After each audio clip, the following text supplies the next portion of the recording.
Hello, this is Alex here from bodyconditioningwellness.com. I just want to give you a little introduction to the podcast you're about to hear, which is some feedback from my members on this special form of body conditioning. This special form of body conditioning goes back 4,000 years and is so suitable for people over 30, over 50, because it really involves nothing more than some walking drills, special forms of stretching, which is creating opposing directions in our body, opposing forces in our body. And this in turn affects our fascia. And we're learning to move our body in a whole other way, where we're using our major muscles first. Like I said, this knowledge is based on 4,000-year-old knowledge. And this is what the generals used, the questions they were posed many, many thousands of years ago is how do they get an army across the territory and be fit to fight at the end of it? And this knowledge encompasses all of that in this body conditioning. Here we have an example of somebody using it within jiu-jitsu, but it's not just meant for martial arts. This is meant for normal daily life because it increases your lung function, your breathing capacity. It makes you immensely strong. It reduces the risk of injuries because you're totally connected. You don't sort of pull your neck and relying on other joints in your body. There's so much to this, and yet the exercises themselves are so easy to do. It's just about doing them every day. Very, very simple exercises. Anyhow, I won't keep you anymore. And let's hear from Mark and Ginny, two of my members. Thank you. Let me ask you a question, Alex. Yes. You know, I've had back injuries and stuff. So, and I'm not being a wise guy by asking this, like when you're vacuuming and you're using a vacuum and you know how you push in forward and back. So what can I do to use the rest of it? Like, I'm not going to walk forward and backwards with the thing. So there's got to be another way. Well, you can do, that's just perfect for rowing, isn't it? There's that movement. Just going forward and like that? Okay. The row we've been learning, where you just go back, dip a bit, and then forward. And you do that bit, then take a step, you know, whether you're going backwards or forward with the... Okay.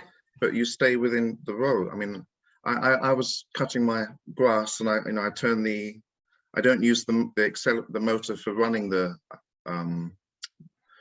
lawnmower, so I've got some resistance, but I've got the engine on to cut the grass, but so same sort of thing. And sometimes it gets stuck and I really have to find where I have to be in my body to move this thing. Sometimes you have to use Aiki because it's got stuck in the dip, so you have to, how do I get this thing out?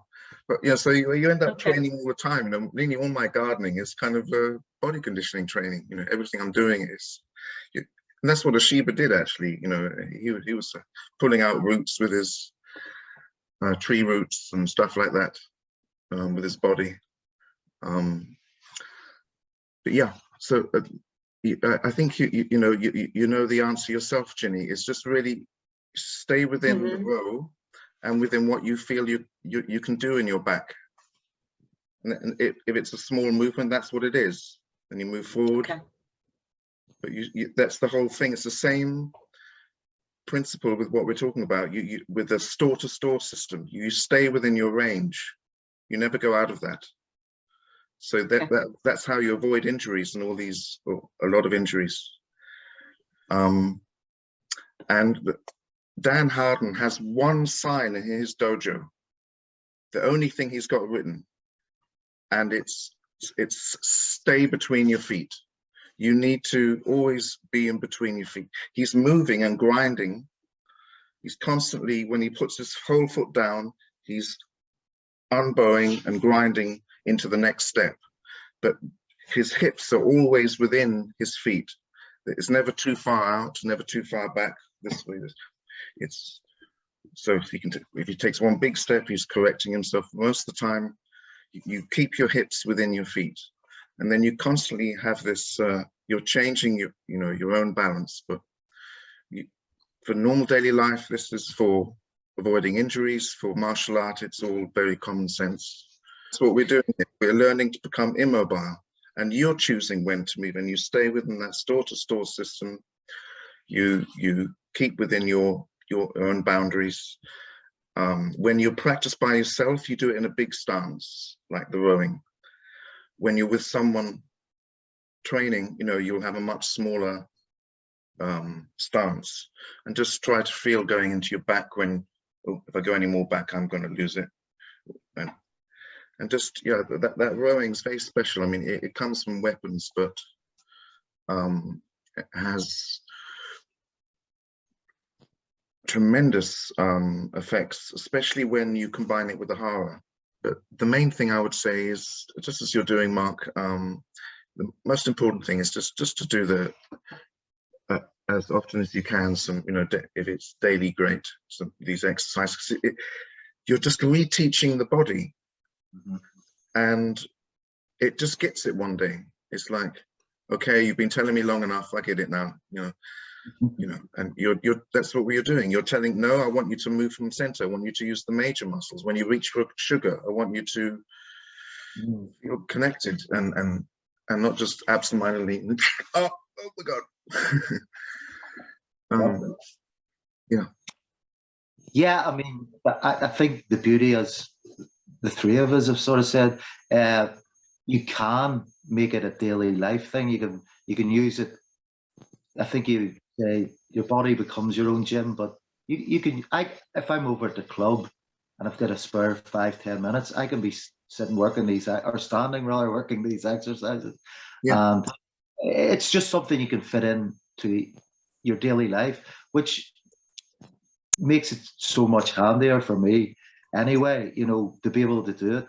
And everyday objects become training tools, I think, as well, which kind of make it a bit easier.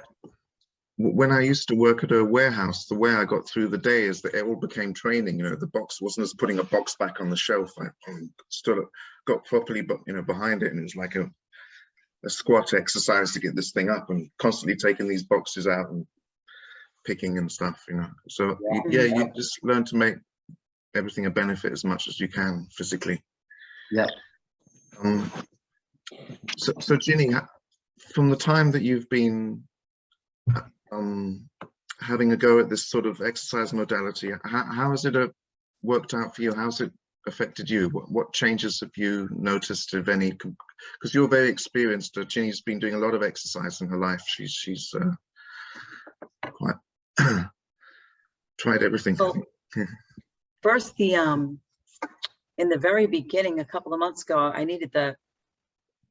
wasn't having it, but I was told about the elbow surgery, and I didn't have it. I feel much better. I still have about 10% to go, but compared to 50-60%. So yeah, that helped a great deal. And it's funny, I wanted to tell you this, but we never get to talk on class. My daughter was here and she was rubbing my back and she was hugging me. She goes, "Mom, your back feels so much stronger." I was like, I know. And it's just really from doing the quads and stuff and doing the class, because I haven't been working out on my back. You know, I haven't been pushing weights or anything. I've been going easier. But yeah, those two things for sure.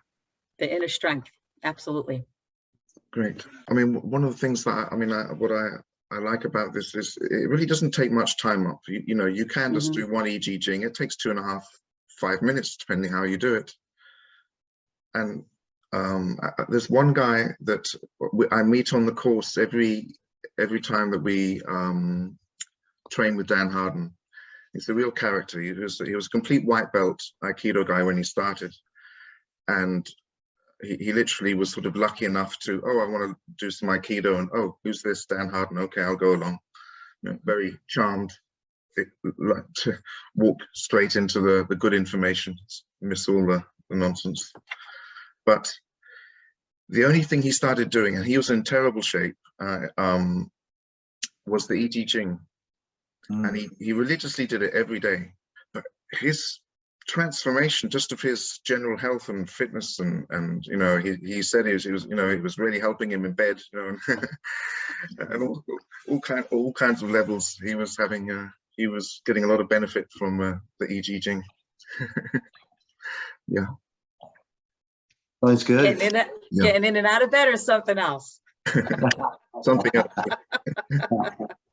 But yeah, benefits to this sort of body conditioning is with longevity and health and virility and all of that.